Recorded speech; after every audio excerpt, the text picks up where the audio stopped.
The aircraft cut through the sky effortlessly, cruising thousands of feet above the vast ocean. From the outside, it was just another routine flight. Pilots in control, passengers settled into their seats, and the hum of jet engines filled the cabin. For the crew, this was another day at work, guiding a multi-million-dollar machine across international airspace. But fate had other plans. At the controls, the captain and first officer exchanged casual conversation, discussing upcoming weather conditions and arrival times. Everything appeared normal, the cockpit displays showing stable readings and fuel indicators seemingly in check. In the cabin, flight attendants moved methodically, serving drinks, reassuring nervous travelers, and ensuring safety protocols were in place. To the untrained eye, nothing suggested trouble ahead. As the aircraft continued its journey, the ocean stretched endlessly below. Passengers glanced out of their windows, admiring the deep blue beneath them, unaware that this very water might soon become their only landing option. Some listened to music, others dozed off, trusting that their journey would be smooth from takeoff to touchdown. After all, commercial air travel was one of the safest ways to reach a destination. In the cockpit, subtle signs emerged, signs that only the sharpest of eyes might catch. A slight inconsistency in fuel readings appeared on the display. It wasn't alarming at first, just a minor discrepancy, the kind pilots were trained to monitor, but not necessarily worry about. Fuel calculations often fluctuated slightly due to atmospheric conditions, weight distribution, or minor sensor errors. The captain noted it mentally, but continued monitoring their progress. Meanwhile, communication with air traffic control remained routine. Controllers provided updates on weather conditions and adjusted routing instructions when necessary. The pilots acknowledged each transmission, responding with confidence. Everything pointed to a straightforward journey, yet the numbers on the fuel gauge continued their slow but troubling shift. Back in the cabin, the world carried on. A child laughed as they played with a toy plane, mimicking the very aircraft they sat in. A businessman tapped away at his laptop, preparing a presentation for his meeting upon arrival. Couples held hands, friends shared stories, and the steady hum of the engines lulled many into a sense of comfort. This was the beauty of flight, thousands of feet in the air, yet completely detached from the chaos below. As the aircraft soared further over the ocean, the pilots noticed something that sent a ripple of unease through the cockpit. The estimated remaining fuel no longer aligned with the expected calculations. While they still had plenty of reserves, the depletion rate was faster than it should have been. The first officer ran a quick systems check, looking for any abnormalities. There were no fuel leak warnings, no immediate alerts, just a stubbornly declining number that didn't make sense. Concerned but not yet alarmed, the captain radioed air traffic control, requesting an updated distance check to the nearest alternate airport. This was standard protocol, a precautionary measure that every seasoned pilot would take. The response came back with reassurance. They were well within range of their destination and had ample fuel according to projected calculations. Still, the numbers in front of them suggested otherwise. In aviation, gut instinct is as valuable as technology, and the captain's instincts were kicking in. Something wasn't adding up. He instructed the first officer to manually verify the fuel consumption rate against their expected burn schedule. It was then that the discrepancy became undeniable. The plane was losing fuel faster than anticipated. Whether it was an undetected leak, an inaccurate fuel load calculation, or another unforeseen mechanical issue, the fact remained: they were burning through reserves at an unsustainable rate. A quiet tension filled the cockpit as both pilots processed the situation. They had been trained for emergencies, engine failures, electrical malfunctions, even fuel-related crises, but no pilot ever wanted to be in a situation where their aircraft was running out of fuel over open water. While the pilots worked through possible explanations, the cabin remained blissfully unaware. Flight attendants continued their routine, passengers enjoyed their in-flight entertainment, and the aircraft maintained altitude without a hint of trouble. But beneath the calm surface, a crisis was brewing, one that could mean the difference between a controlled emergency landing and a disaster. The captain made a critical decision. They needed to divert. Waiting too long to act could mean losing options. He informed air traffic control of the situation, requesting the nearest viable runway for an emergency landing. But the reality of their location was sobering. There were no immediate runways, no alternate airports within a safe gliding range. They were surrounded by ocean, with only the faint possibility of reaching a remote island airstrip. Aviation relies on redundancy, backup systems, alternative plans, and emergency procedures designed to handle the worst-case scenarios. But fuel is non-negotiable. Without it, even the most advanced aircraft becomes nothing more than a powerless metal shell. The pilots now faced a race against time. Could they adjust their flight path to optimize fuel efficiency? Would they have enough reserves to make it to land? Or would they have to prepare for the unthinkable, ditching into the open ocean? As the realization of their dwindling fuel became impossible to ignore, the captain did something no pilot ever wants to do. He prepared for a possible emergency water landing. The flight attendants received a discreet but urgent message, instructing them to ready the cabin for a potential impact. Passengers, still unaware of the unfolding crisis, would soon find themselves facing a situation few had ever imagined. The ocean below remained calm, its vastness stretching endlessly in every direction. The aircraft, once a beacon of human engineering and precision, was now at the mercy of forces beyond its control. And as the pilots scrambled to find a solution, one undeniable truth loomed over them. Fuel was running out, and time was slipping away. The uneasy feeling in the cockpit had now escalated into genuine concern. The numbers on the fuel gauge were undeniable. The aircraft was consuming more fuel than expected, and the calculations were no longer aligning with the projected range. Whatever the cause, it was clear they were running out far too soon. The captain's hands moved swiftly over the controls as he double-checked the settings. The first officer ran through fuel management checklists, verifying that the cross-feed valves were operating correctly, that there were no abnormal pressure fluctuations, and that the aircraft's fuel consumption was balanced between both engines. Still, nothing stood out as an obvious culprit. The gravity of the situation was setting in. With no clear sign of a leak or mechanical failure, the possibility of a fueling error before departure became more likely. If the aircraft had taken off with less fuel than recorded, they had been flying under a dangerous assumption the entire time.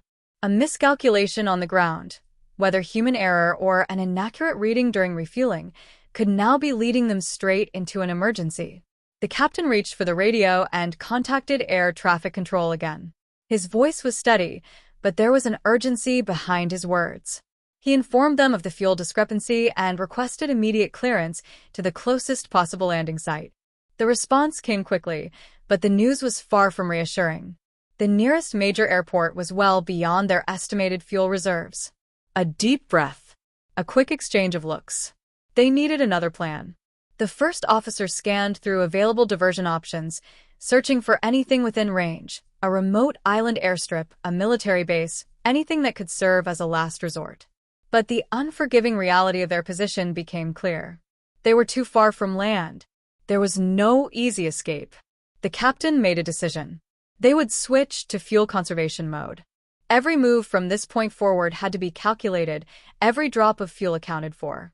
The aircraft's altitude was adjusted to optimize efficiency, engine power was reduced to stretch their reserves as far as possible, and non-essential electrical systems were powered down. Any measure that could buy them even a few extra minutes in the air was put into place. In the cabin, the atmosphere remained unchanged. Passengers continued watching movies, reading books, and chatting among themselves.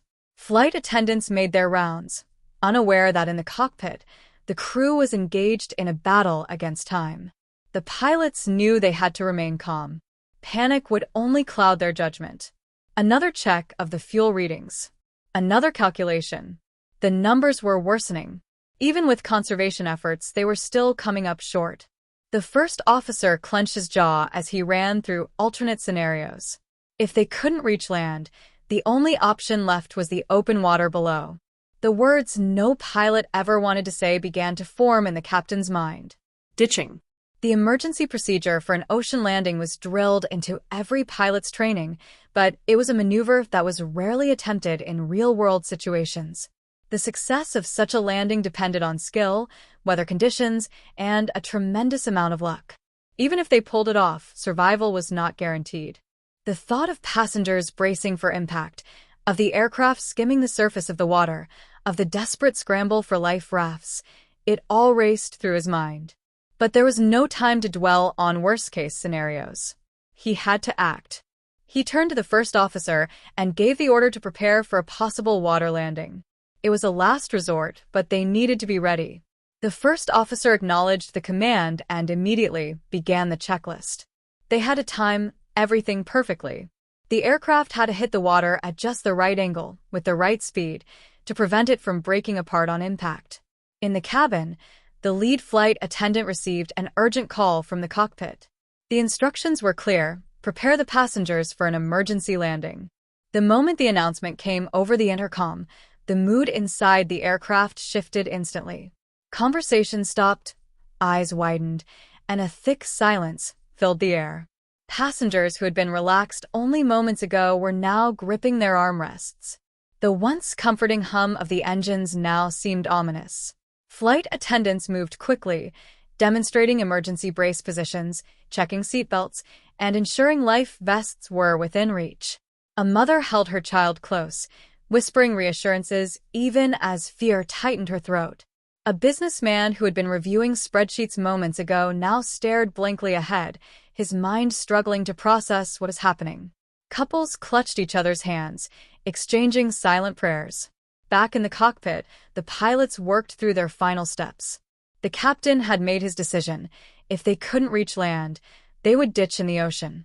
He scanned the water below, looking for the calmest possible area, away from waves that could spell disaster. The aircraft's descent was carefully controlled, the engines still providing power but rapidly approaching their final moments. Fuel reserves were now critically low. The warning lights flashed, a stark reminder that their time was running out. The first officer made one last call to air traffic control, relaying their emergency status and estimated impact location. Rescue operations would need to be launched immediately, but in the vast expanse of the ocean, finding them in time would be another battle. The cockpit alarms grew more insistent. The aircraft systems detected the inevitable: fuel exhaustion. Within minutes, the engines would shut down completely. The pilots had trained for this moment, but nothing could truly prepare them for the real thing. The captain made the final announcement: brace for impact.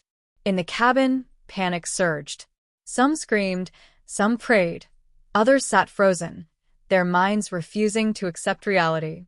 Flight attendants shouted commands, urging everyone to assume the brace position. The aircraft continued its descent, no longer a marvel of engineering but a powerless machine gliding toward the ocean below. The waves grew closer, the sky above shrinking as they fell toward an uncertain fate. Then the moment arrived. The engines sputtered. A jolt ran through the aircraft. Silence replaced the once powerful roar. They were out of fuel. The only thing left between them and the water was gravity. Would they make it? There was no turning back now. The aircraft was now gliding, its engines reduced to silence. The only sounds in the cockpit were the rapid beeping of alarms and the steady, focused breaths of the pilots. The weight of their responsibility was crushing, but there was no room for hesitation. Every movement, every adjustment had to be precise. The difference between survival and catastrophe depended on their ability to control the descent. The ocean stretched endlessly before them, dark and motionless except for the rolling waves. The captain scanned the surface, searching for the calmest possible area. A ditching had to be done with precision. Touching down at the wrong angle could send the aircraft tumbling into the water, breaking apart instantly. The first officer called out altitude readings, his voice steady but urgent. They were running out of time. In the cabin, the tension was suffocating. Passengers gripped their seats, knuckles white, eyes shut tight. Some whispered prayers, others clung to loved ones, bracing for the inevitable. Flight attendants moved through the aisles, reinforcing brace positions, shouting for everyone to keep their heads down. The seconds stretched into eternity. The captain made the final adjustments, keeping the nose slightly up to allow for a smooth glide. The control column was firm beneath his grip, his hands steady despite the adrenaline surging through his veins.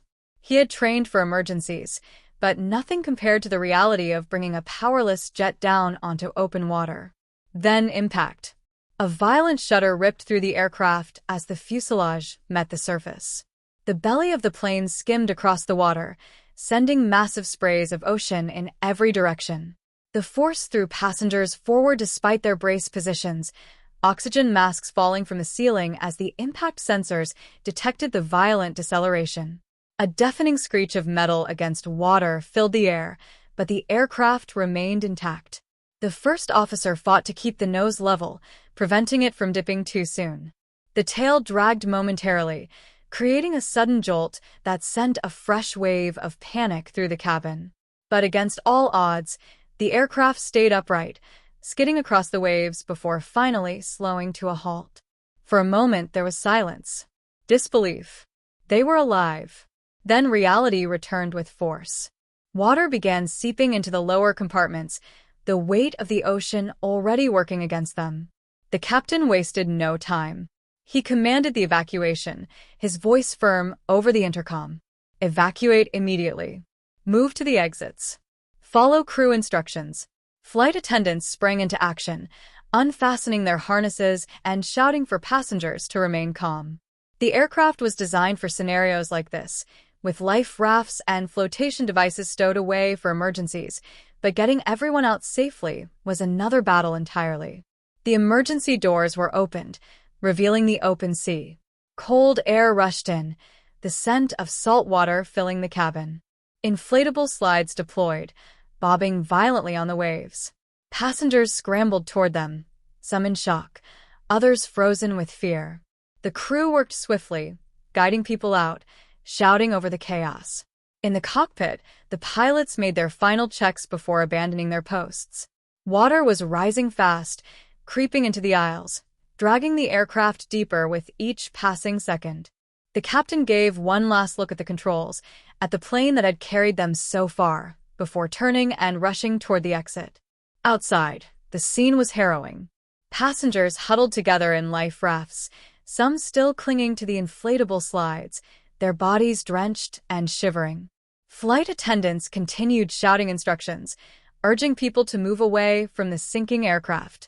The once mighty machine was now a lifeless shell, its weight pulling it under. The ocean, vast and indifferent, surrounded them on all sides. No land in sight. No ships nearby.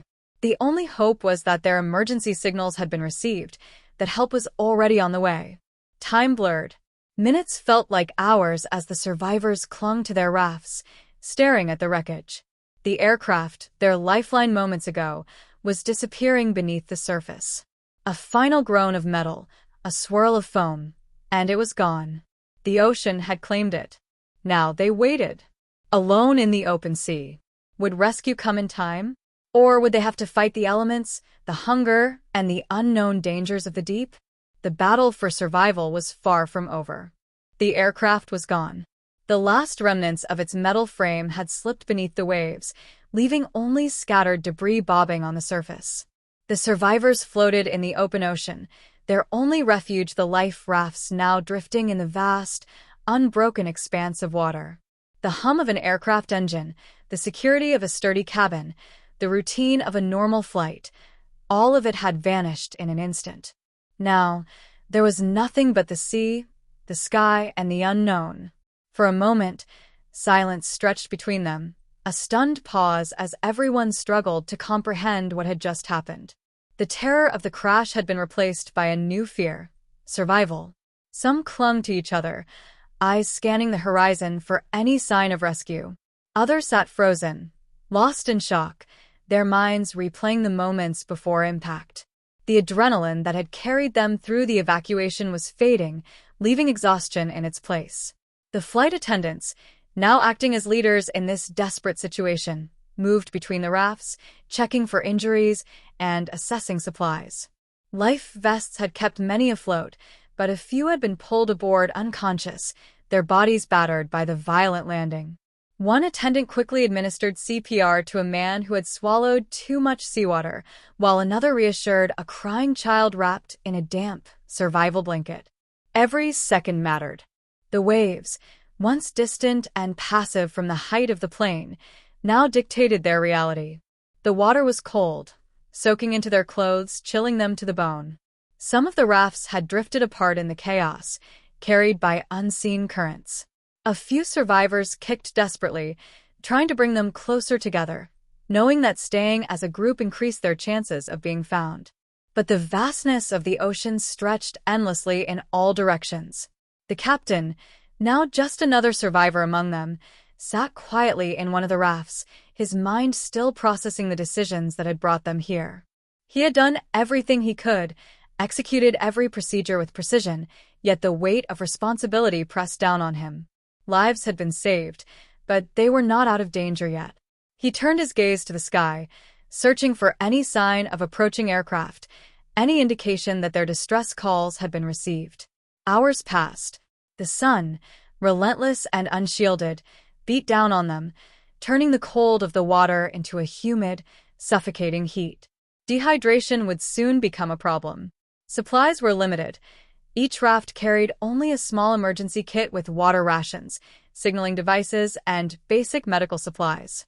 Some tried to distract themselves by focusing on survival tasks, rationing their water, checking the emergency beacons, and keeping spirits high. Others simply stared at the horizon, waiting. The first sign of hope came as a distant, rhythmic sound. At first, it was almost imperceptible, lost in the rolling waves and the whisper of the wind. Then, unmistakably, the low drone of an engine. Heads snapped upward, eyes scanning the sky. A plane. A collective surge of energy rushed through the survivors. Flares were fired, bright red streaks cutting across the blue sky. Reflective mirrors were lifted, flashing signals toward the aircraft. Voices called out, as if willing the pilot to see them. The moment stretched unbearably, the aircraft continuing its course, seemingly oblivious to the tiny rafts below. Hearts pounded. If it passed without noticing them, they might not get another chance. Then a shift. The aircraft adjusted its trajectory, banking slightly, dipping lower. It had seen them. Relief swept through the survivors, some sobbing, others raising their arms in exhausted victory. Help was coming. The plane circled overhead, marking their coordinates, ensuring their position was locked before relaying the message to rescue teams. Minutes felt like eternity, but soon, the distant shape of a rescue helicopter appeared on the horizon. The roar of its rotors filled the air, sending ripples through the water as it hovered above the survivors. One by one, they were lifted to safety, exhaustion giving way to overwhelming emotion as they left the open sea behind.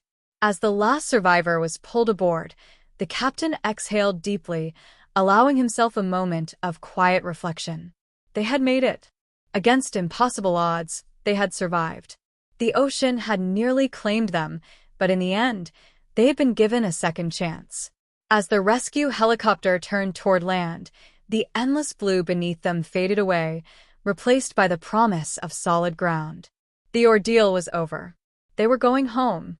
And for the first time since that terrifying moment in the cockpit, the captain allowed himself to believe in miracles.